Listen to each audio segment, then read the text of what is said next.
Jirtu bakka jirteetti nageenya waaqayyoo isiniif haa baay'atu. Guyyaa har'aatis viidiyoo birootiin walitti deebinee jirra. Warroonni chaanala kanaaf haaraa taatan sabiskiraayib gochuun gara maatii kootti dabalama.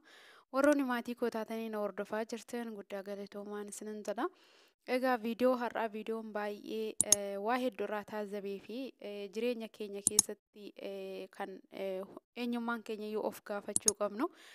Akkasumas namoonni suuraa keenya jiran namoota akkamiiti kan jedhu akka madaallu viidiyoo nama taasisuu fi namoota yeroo baay'ee alaalarra teenyee ilaalluu fi itti seqnee nama san hubachuun hangam garaagarummaa akka qabu viidiyoon irraa hubadhe keessaa viidiyoo kanaadha jechuudha. Viidiyoon kun erga gadi lakkifamee hin turre guyyaa 2-3 akkasiin dura viidiyoon kun kan gadi lakkifame jechuudha. Akkuma jalqaba irratti viidiyoo kana dhageessanidha. Obboleettiin keenya kun nama biyya Arabaa turreedha. Biyya Arabaa waggaa hojjettu hiriyaa yookiin jaalallee biyya keessaa qabdi ture. Nama kana baay'ee jaalatti. Maallaqa isheetillee irratti ergaatii turte jechuudha. Hin amantii hin jaalatti qarshii irratti ergaa turte. Haa ta'u malee garuu hiriyoonni ishee namoonni garaagaraa yaada garaagaraa isheedhaaf dhiyeessaa turanii.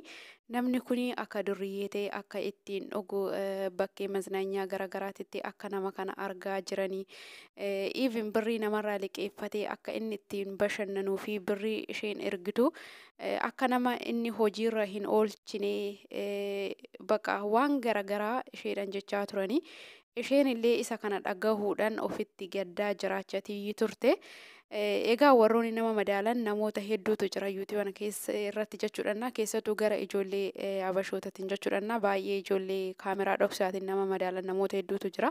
Haa ta'u malee garuu gochi hiriyoonni isheen jedhan sunii fi gaafa mucaa kana kitittilii irratti yookiin immoo isa hordofanii haala saniin isa argachuu hin dandeenye baay'ee giraa isaan tagaabba'aa ture jechuudha. Bakka hiriyoonni ishee shamarranii mucaa kana itti waamaa turan bakka kanaa xoolaa jedhanii bakkee isaan itti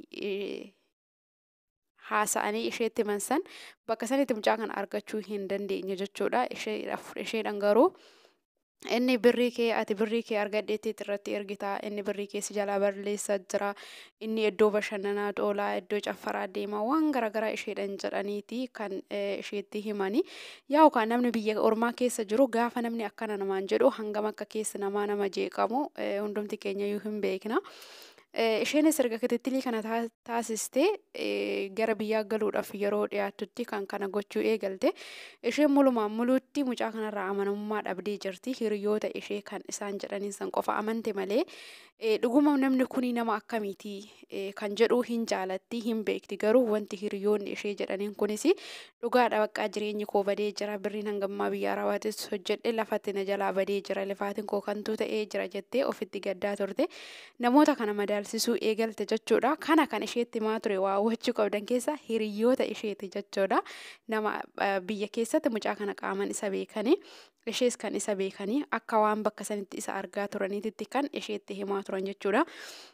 Garuu mucaan kun gaafa kaameraa dhoksaatiin madaalamu jechi hiriyoonni ishee sobaan isheetti turan sunii fi kan mucaa kanarraa hubatame kan inni afaan isaatiin dubbatame baay'ee garaagarummaa qaba jechuudha. Dhiiran dinqisiifadhe yookiin nama dinqisiifadhe keessaa mucaan kun nama tokkodha jechuudha. Yeroo ammaa kana keessatti namni namaaf yaadee adillam nama hiriyaa ofii tokkoo mitiiti maatiin ofiiyyuu sa'aatii maallaqa namaa itti nama jalaa balleessu maqaa ofiitiin ilmoo isaaniitiif waa hin goone keessatti mucaan kun garuu jaalallee isaa kanaaf maqaa isheetiin lafa bitee mana irratti ijaaree ishee eegaa ture jechuudha. Garuu hiriyoonni ishee waan biraa waan garaagaraa isheedhaan jechaatiyyiidha kan turanii. Garuu inni mana ijaaree kan ishii eege lafa bitee kanallee maqaa isheetiin wanta hundumaayyuu maqaa isheetiin guutee kan bite jechuudha. Warroonni kaameraa waraaban kunillee duuba deemanii amanuu dadhaban jechuudha. Maaliif namoonni akka beekamu yeroo baay'ee kan birrii nama jalaa nyaatu malee kan waan gaarii namaa hojjetee jireenya boruutiif namaa yaadu namoota muraasatu jira. Isaanillee baay'ee shakkaa isa kana waliin gaafa deemanuu dhugumaan dhugaattuu mana maal fakkaatu micayyoo kana ijaaree maqaa isheetiin bitee fi teessise jechuudha. Sanuu maqaa isheetiin jechuudha. Dhiironni tokko tokko maqaa shamarraniitiin yoo lafti bitame maqaa isaaniitiin gochuudhaaf baay'ee muddaman jechuudha. Garuu inni birrii isheen irratti ergite amanamummaadhaan maqaa isheetiin lafa biteetiyyi obboleettii keenya kana eegee jechuudha. Egaa namoonni suuraa keenya jiranii yeroo baay'ee wantoota garaagaraa gaafa isaan nutti himanu nuti dhaabbanneetii of ilaaluun baay'ee barbaachisaadha. Namni sun nama akkamiitii erga eenyummaa nama sanii beekne jechoota namoonni nuun jedhan san qofa osoo hin taane nuti tasgabbiidhaan nama san akka obboleettii keenyaa kanatti qaaman bira geenyee osoo jechoota hamaa osoo wanta hamaa tokko afaan keenya keessaa hin baasin nama san bira geenyee qaaman hubachuun baay'ee barbaachisaadhaan isiniin jechuu barbaadetanii.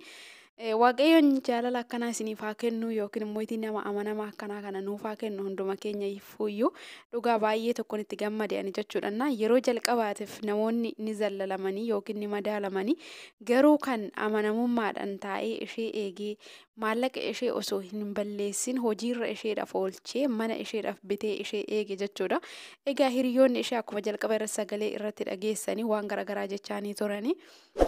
Garuu isaan lamaan haala kanaan wal bira gahanii baay'ee tokko gammaddee jirti isheenis innis amanuu hin dandeenye mana keessa seenteeyyuu amanuu hin dandeenye tasumaayyuu jechuudha. Isheen kan eegde waan biraati kan argite mootii waan biraati heddi tokko nama dinqisiisaa kanaaf jechoota namoota amanuun hin barbaachisu. Amanuunis osuma ta'ee jiru garuu madaallii godhanii ilaaluudha malee qaamni tokko akkasii nuun jedhee sila waan tokko nuun jedheedha fi nuti mootii dhugaadha jenneetii waan san osoo qabatamaan osoo ija keenyaan osoo wanta ragaa hin qabne tokko hin argin jechoota namaatiif jenneetii nama irratti tarkaanfii furachuu jechoota garaagaraa baafachuu akka hin qabne isheerra illee isarra illee kanan baradheedha. Inni illee akka namoonni waan garaagaraa isheedhaan jedhan ni beeka. Kanaaf garuu inni amanamummaadhaan jechoota namoonni jedhaniin san bakka sanitti argamu osoo hin taane waan gaarii hojjete kan ishii eege jechuudha. Dhiirota akkanaa nuuf haa baay'isu dhugaan hedduu tokkoon gammade jechuudha. Bakka namni dadhabeetii biyya ormaa keessatti dadhabee gaafa firii dadhabbii isaa san ijaan argu baay'ee tokko namatti tola jechuudha. Biyaansi eessaa fidanii akka haasa'an bicha borus akkamitti hiriyaa keenya jedhanii isheetti dhiyaataniitii ijaan ishee ilaalan bicha ani hin beeku jechuudha. Baay'ee ulfaata maaliif har'a sobanii ishee fi isa gargar baasuudhaaf waan garaagaraa gidduu isaaniitti raawwatanii boru maal jedhanii akka ija kamiin ishee ilaalan. Ananaaf hin galu jechuudha. Waaqayyoon mootii tokko isaan godhee innis bakka hiriyoonni ishee isa itti madaalan sanitti osoo hin argamin waan gaarii hojjechuudhaan mana ijaaree ishee eeguudhaan haadha manaa isaa haala kanaan taqabbaleetii jira jechuudha. Egaa kan isaan jechaanii turan waan biraati. Mucaan kun durriyyee akka ta'e birrii ishee akka balleessu even yoo birrii ishee iyyuu fixe birrii namarraa liqeeffatee birrii ishee balleesse erga birrii isheen yoo isheen birrii ergiteef birrii isheen ergitu san inni ittiin bashannanee liqii duraa san akka deebisuudha namoonni kan dubbatan jechuudha. Iddoo hin taanetti isa madaalaa turanii inni garuu bakka sanitti hin argamne.